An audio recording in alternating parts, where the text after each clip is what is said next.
Hi guys, আসসালামু আলাইকুম।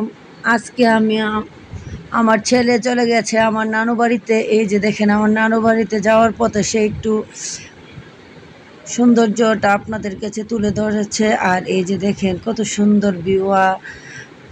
আর আমাদের ছেলে চলে যাচ্ছে আমার নানু বাড়িতে, যাওয়ার পথে একটু রাস্তাঘাট আপনাদেরকে শেয়ার করলো। আর সবটুকু তো শেয়ার করা সম্ভব না, ফাঁকে ফাঁকে একটু ধরেন রয়ে গেল, অল্প অল্প জায়গা দেখালো। তারপরে এই যে দেখেন সে চলে যাচ্ছে আমার নানু বাড়িতে। আমার নানু বাড়িতে এখন যাবে, বলেন তো কিসের জন্য?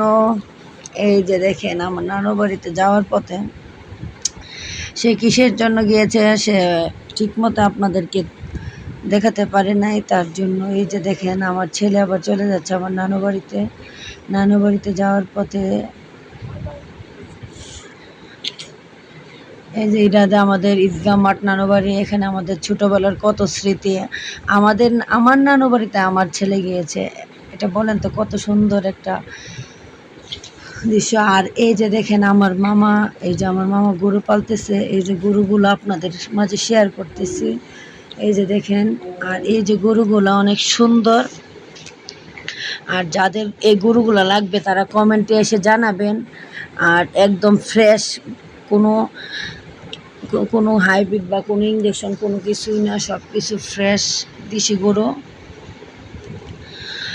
আর আমার ছেলে গেছে আজকে গরুগুলো দেখার জন্য। আমার সব মামাদের গরু দেখাচ্ছে আপনাদেরকে একটু একটু করে। আর এই যে আরও কয়েকটা গরু ছিল, সে ভিডিও করতে মনে নাই, তার জন্য আমার আরেক মামার গরুগুলো সে ভিডিও করতে মনে নাই, তার জন্য আপনাদেরকে দেখাতে পারে নাই।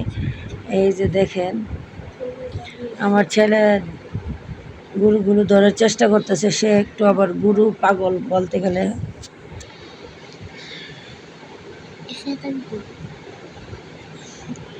এই যে দেখেন, আর সব গরু তো আপনাদেরকে দেখাইতে পারছে না, কেননা সে অন্য একটা কাজে ব্যস্ত হয়ে পড়েছিল। আর এটি হচ্ছে আমার এক মামার, আর এটি হচ্ছে আমার আরেক মামার।